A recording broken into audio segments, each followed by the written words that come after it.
Okay, what's up YouTube fam? It's your girl O back with another video, and today I have decided, I was literally lying here on my floor watching YouTube videos, and all of a sudden I was like, you know what, I'm sick and tired of feeling so unmotivated. Like I'm aware that I'm in a depressive episode, things are a lot harder for me to like just get done, but I hate that feeling most of the time. And like for the past 3 days, like I've been getting work done towards like the end of the day instead of the beginning, and I really love like the mornings, so it's been bothering me that I haven't been able to do the things that I enjoy and really connect with myself due to it literally feels like there's a block or there's like a heavy weight on me that needs to be released,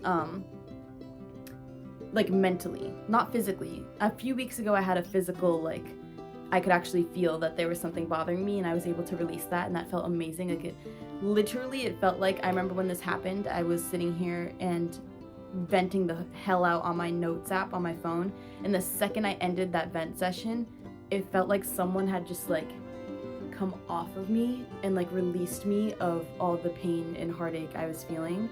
And I like shook my head and I was like, why do I feel fine now?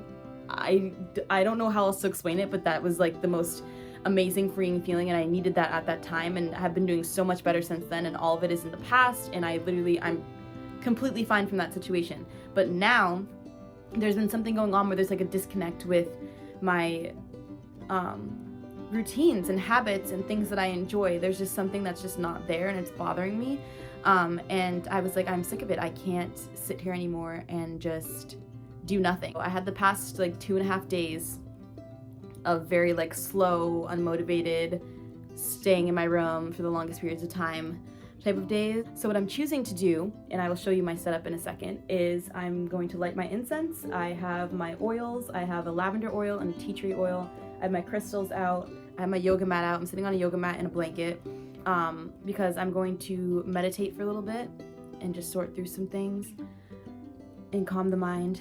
Then I'm gonna journal for a little bit and really just like get into things. Normally I journal first, then meditate, but for some reason today I keep the feeling of meditating first is there, so I'm just gonna listen to that for now and meditate first and see what happens. So I'm pretty much taking you guys with me, and you're gonna see what it's like to be a teacher and a student. So let's get started. Okay, so here's my setup right now of just like my incense. That's just a necklace that I have that I literally just found. I don't know why it was in there. My oils are here. I have this is the tea tree oil, and this is the lavender oil I use. Those are my crystals. This is my favorite crystal. It's opalite, and it is freaking gorgeous. I'm obsessed with it. I'm on my blanket because I was like, I want to be cushioned when I'm doing my meditation and not like on the actual ground, even though my rug is really nice or whatever. My journal, this is the class I'm teaching, and then I have my window open. Of course, now I might shut it because I can hear someone is blasting music, which stinks because I kind of wanted to have my window open. But I think I'm gonna shut my window right now and just get started with the meditation, so gotta do that. Okay, bye.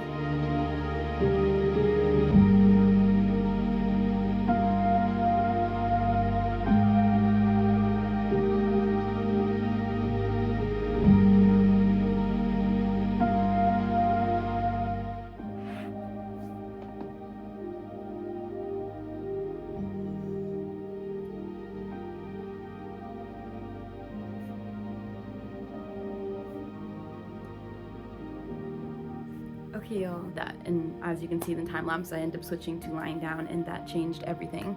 My back no longer hurt. I was able to really, like, I started using the noises to kind of like connect with them, and at one point I heard cicadas. And when I heard you know those cicadas, how they make that like buzzy, loud noise in the trees and stuff. And for some reason, hearing that created a vision within myself where I was walking through a forest, and just literally could feel like the grass and the tree, and just like I felt all this energy. And so I was just walking through the forest, and it kind of opened up into more of a expansive like grassy area.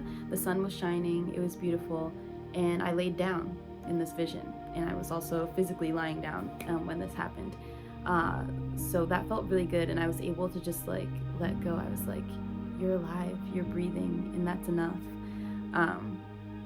And from there, I started thinking, what are other times this year where I've simply felt like really relaxed and joyous and at peace. Like, what times did I feel that? And it came up, Florida was the first one to come up when I went to go visit my godparents, and I started envisioning and even feeling, like when I envisioned it, I could feel it. Those moments where I was just sitting outside by the pool and just reading my book and doing my Sudoku puzzle and doing some yoga, some meditation. Like, I just remember even just sitting there and like staring off into like the really pretty trees, the palm trees, and watching the squirrels go across the roof deck. And it was just really nice. And remembering that, I was okay, what other times did I feel that? And it reminded me of in Maine, that morning I woke up and just went, like, opened the door of the RV thing and like walked out onto the deck and just, again, hearing the birds chirping, seeing all the trees around me, the sun feeling really nice on my skin. It was like quiet, you know, not a lot of noise. I just remember like sitting on the rocks and like literally just listening to the ocean. And like everything else felt quiet and still and calm. So I've had a few of them this year, and for some reason that made me think of like the life I want to live and like the places I feel that, wanting to incorporate that more in my daily life. Because I can still go, like I used to wake up early in the morning and go to Castle Island, or I went to the Charles River and kind of just sat there. Like, I think giving myself more opportunities to experience those things and not limit myself to my room is good. I am going to do a little bit of yoga. I might eat something. I kind of want a snack. But yeah, I'll just take you guys with me throughout today and let you know what's going on.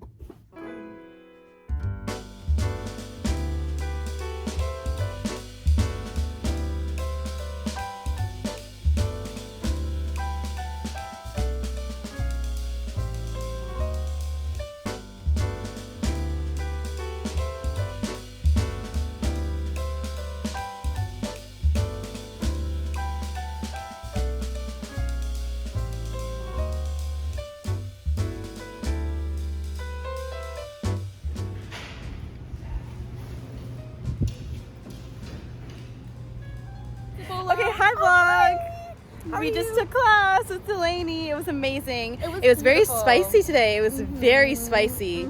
A lot of core work, a lot of working on the hamstrings. Like very athletic. That was, I loved the block. That was amazing. I thought it was gonna fall off. Like, I was honestly shocked that we your blocks. I grabbed her blocks to support myself. You're trying to get me to fall on my face, like. Whoopsie! Anyways, we gotta go do some content and get food, so we're going to get food right now. Where are we going? Where are we going, Christina?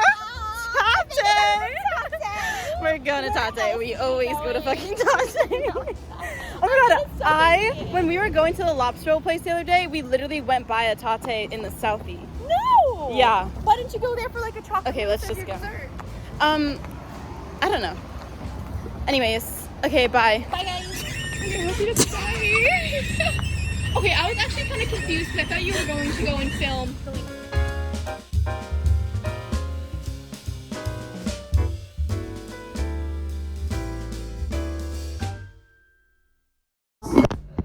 Personally, this is my absolute favorite way to do it. So you take your belt, you put it on the breasts, and then you press out in your belt. So the palms face each other, the fingertips point down. So notice I just have the belt here on my wrists, not up near my elbows. Pretty much everybody can do this, right? So typical kind of classic Iyengar sequencing for beginners. We start as we did in those 3 quick poses. You stand up, you do a bunch of arm work. And then you typically go right into the standing poses. Okay, so you just to their waist and step their legs apart. A nice wide distance. So this is like Tadasana, mountain pose, except we've taken the legs wide apart. Right leg out into external rotation. And once the leg is turned out into external rotation, a tight body can use both legs straight, take the arms out to the sides, and then exhale, limit your right hip, reach your torso sideways, and then you can bring your hand to the shin of the ankle, the other arm straight up. table. And I guess you probably know, and we just did the triangle pose in the triangular system. We do a pose to the right, we do a pose to the left, we come back to Tadasana because it's a way to build. We're not going to do that right now. We're going to go right into what we teach at Parsvakonasana. So extend your arm, bring your hand to your shin of the ankle, take the other arm up, and then we do some of the more internally rotating ones. Okay, now object to having stronger shoulders, right? So this is a great shoulder strengthener, even if you feel like you're never going to do a headstand. Okay, and then you can try it now, one leg, other leg. And remember, keeping your head off the floor is the important part here. That's the shoulder strengthening part. The classes where we work out a lot, they're really fit. If you're working with yoga, this is like all over Instagram now. What is going on with that? And then they bring the leg over. And they know if you've taken my indoor classes that we tend to travel all around the classroom. We don't stay on the mat the whole time. We stay more on the just on the mat the whole time. In which case, you probably wouldn't do this pose if you don't have the physical space in the place you're teaching, or you have a big group. You don't want to ask them all to go to the wall. This might not fit too well into your sequence, not because of sequencing, because of logistics. They often like fall anyway if that happens. So you can say, okay, who's going to child's pose? Or in our system, we always do headstand before shoulder.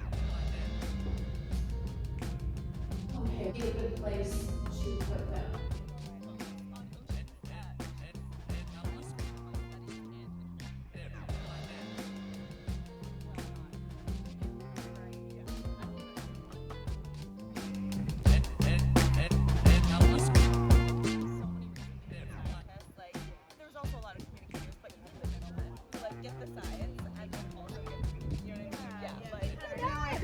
Coconut! Hi!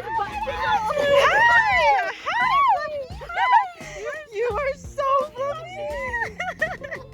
Look how big bear! Hi! Mommy's so scared. Hi, Coconut! Right? You're so fluffy! Coconut, come here! Look at this! Give me a wet willy. Yeah, you do.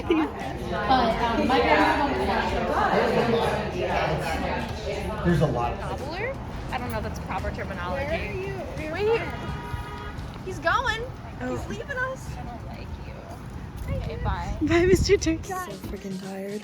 I have to go to work now though, and then we have TT, and I will update you guys on how amazing yesterday was and all the things we did, because we did a qigong practice that was just so incredible, and I'm so glad this was introduced to me in my life, and I will be incorporating this every day. So I can't wait to tell you guys about that. And then we did an Ashtanga practice, which was very interesting. Definitely made my body very sore, but I was able to do things I didn't know I was capable of doing, because there's a lot of assists in Ashtanga. So I was able to, like, there are certain binds that, like, my shoulders are usually tight, but they've been opened ever since I've been doing practice, like, every single day. And so she helped me do a bind. That was, like, super sick, because I was like, I didn't know I could do that. But yeah, so I'll update you guys after, but I am just getting ready to go to work. It is 6 a.m. I woke up around 5:30, but I've just been, like, lying in bed, trying to force myself to get up. I'm super tired. It's gonna be a really long weekend because we had 2 hours of practice on Friday. I taught on Saturday, 7 hours of training. I wake up this morning for work from 7 to 12, then we have another 7 hours today, and then I work tomorrow 7 to 4. So no breaks.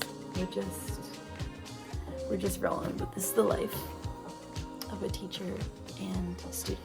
So welcome.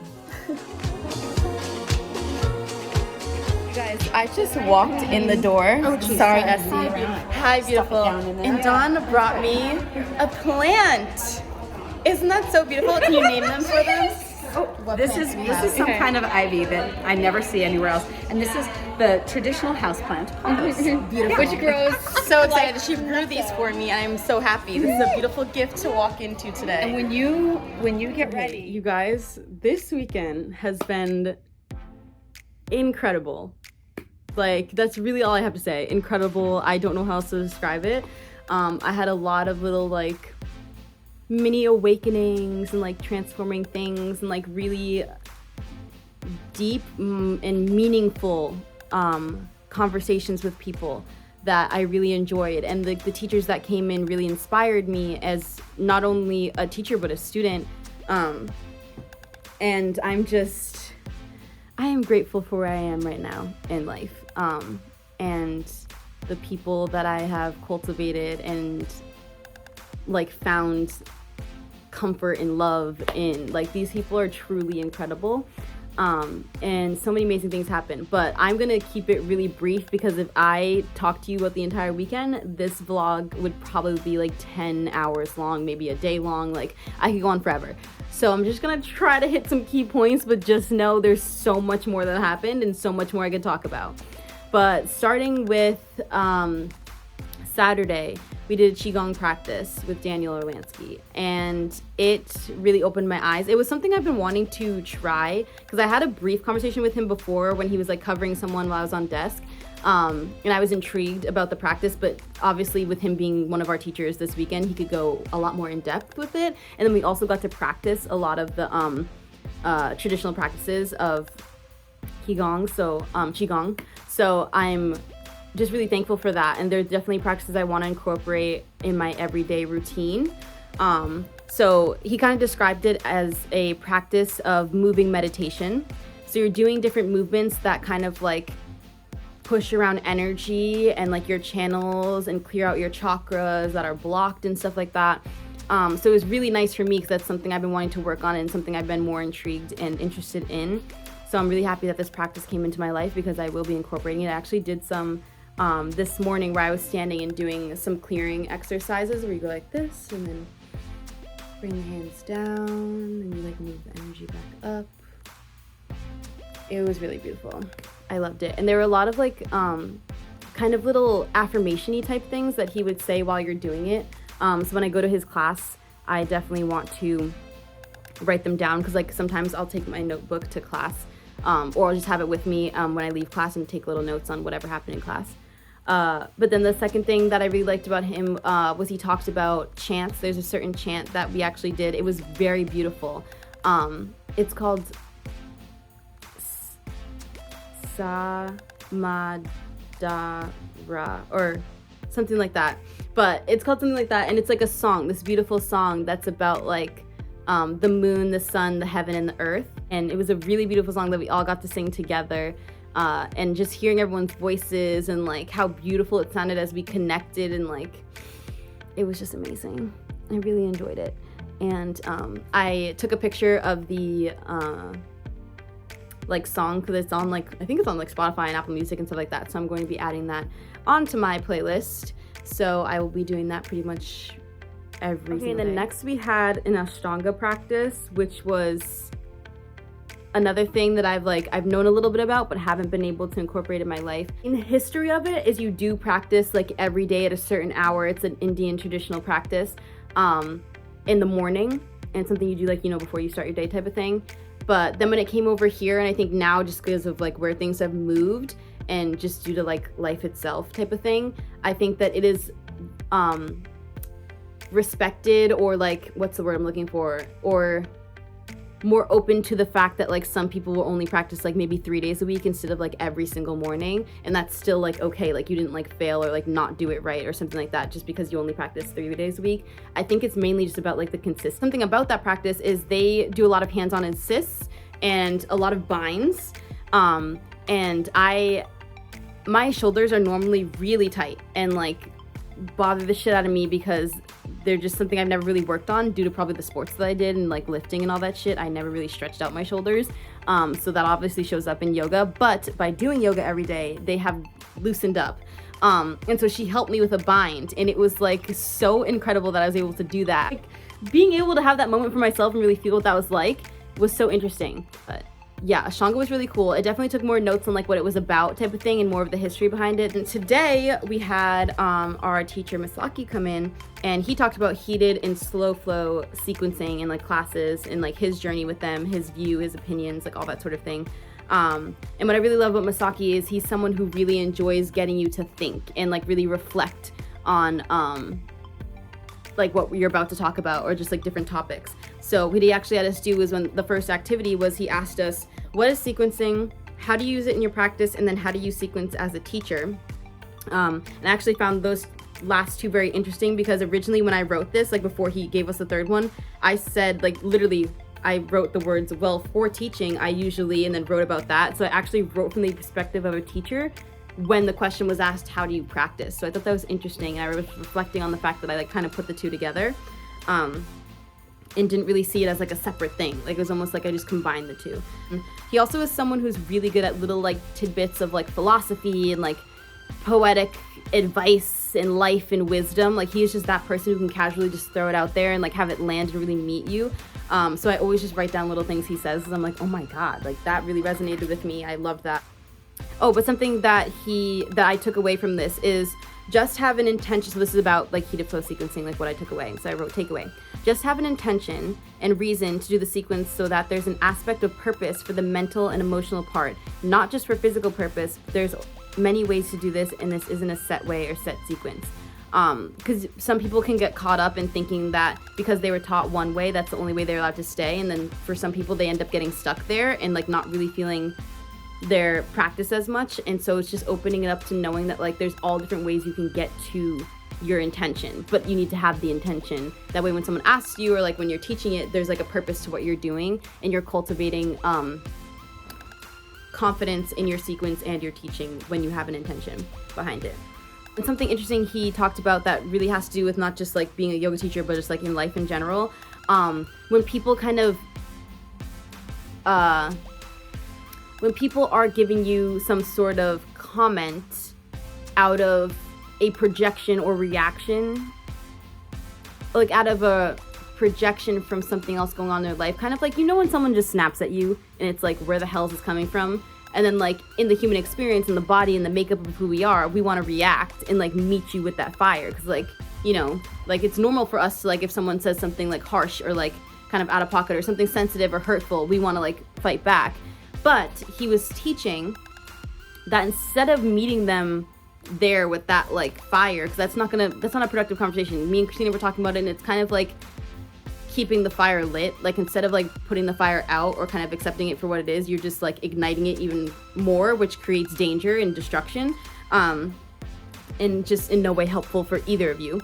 So something he said was, in response of if someone were to approach you as like a teacher or just a person in general and they're projecting at you, saying, I appreciate your view, this is my view, I respect yours, I hope you can respect mine. If not, maybe he was like adding that if something were to happen with that, like if they don't really resonate with you, or like you can't come to a common ground of like respecting you know, each other's differences type of thing, that maybe they're just not the right fit for you. And that just really goes with anyone in life. People are constantly like disrespecting you or not open to hear like your views or your side and coming with one perspective things. I always say that in conversations, like if you're gonna enter a conversation and you already only have like your perspective and you think you're right and that's it, it's harder to then hear the other person talking to you, because you already have it in your head what's right and what you're gonna say type of thing, that you don't even try to understand where that person's coming from. Like you aren't listening to anything they're saying, so the conversation is already not going to be productive because you didn't give them the space to talk and then actively listen to them. You're ready to already fight and defend instead of listening first. So that's kind of where I got that from. Something people confuse a lot of the time, even when I'm on desk and people ask me about slow flow, their immediate thought is like, oh, slow flow, like for beginners, like it's a slow class, like just for beginners, like we're learning the basics. And it's like, actually, it's the complete opposite of that. Slow flow is more of just like one, you're holding the poses a little bit longer, so it actually creates some sort of difficulty because most people use distractions. And to distract yourself, you want to keep moving, keep doing things because you want to be out of your head. And yes, there are healthy ways to do that. There are definitely yoga practices like a heated flow, hot power flow, HIIT classes. Like those are definitely good ones to take you out of your mind and into your body in a different way. Being still in that state of rest causes our minds to go crazy and there's no distraction there. But can you find some sort of way to use that to reconnect with yourself? So that's how I would kind of describe the difference between the class. So it has nothing to do with like being a beginner. That's actually, I don't even think we offer that really to beginners, a slow flow class. So yeah, it's not what you think. But I'm intrigued by it because you know me, I am someone who doesn't exactly like to do this, but I know that in the end it's going to make me a better person and make me feel better.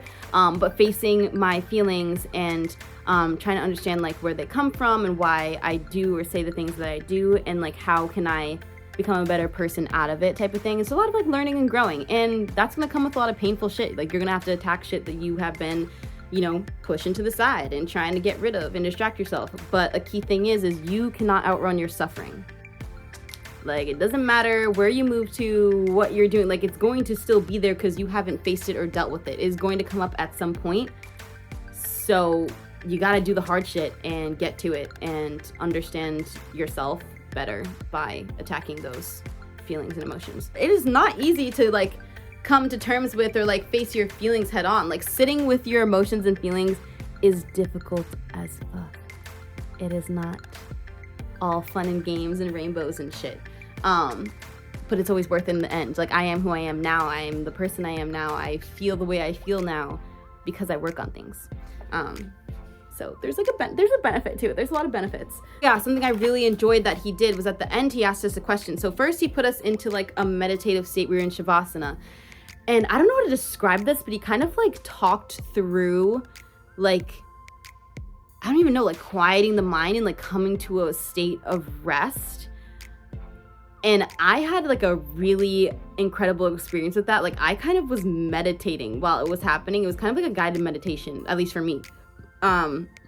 And I felt so clear when I came out of it. I was like, oh my God. Like I just felt like so present and grounded and like here with myself. I was like, everything was brought more awareness to me, like the sounds, like the people around me. Like I was very like here in the moment and it felt so good. Like I can't describe to you, like it was just amazing. And then after we did that, or I don't remember if this was after or before, either way, they related, but he had us do an exercise where you create a sequence with intention and purpose. So you write down, he gave the instructions of writing down either a sequence you do or a sequence you wanted to teach and write it out step by step, but then write why. Like, why are you doing this pose? Or why are you choosing to do this sort of sequence? Or why did you take this out but then put this in? Like, what is your purpose behind it? What's your intent? What do you want people to feel from this? And I loved that because obviously I kind of know my gist, like my general reason for why I teach or like why I want to do certain things, but this helped me really dive deep and be like, why do I teach this? Because I don't teach Sun Bs. I don't teach Sun Bs in my practice. And there's a reason behind it. So it was just so cool to like see, because I ended up writing down the sequence I taught on Saturday, and then literally these are my notes. This is how much I wrote on diving deep into why, like my intention and purpose behind each thing I do. And it brought a lot of clarity to me and helped me understand myself better and like why I do think the way I think when it comes to sequencing. I love you guys and I'm sending you so much love. You guys are truly amazing humans and I'm so glad you're watching my videos. I'm happy you're watching my videos. Please don't forget to like, comment, subscribe if you made it to the end. That is amazing. I can't believe you did because it's been so long. Anyways, I love you guys. I'm leaving. Bye. Also, to clarify, the chant is a Kundalini morning chant and it's called Ramadasa. And it's really beautiful, so you can look it up. But it's a Kundalini morning chant for anyone who listens to any of that or is intrigued by it. I definitely would give it a listen and maybe chant along with it in the mornings. So yeah, just wanted to add that in there, but okay, bye.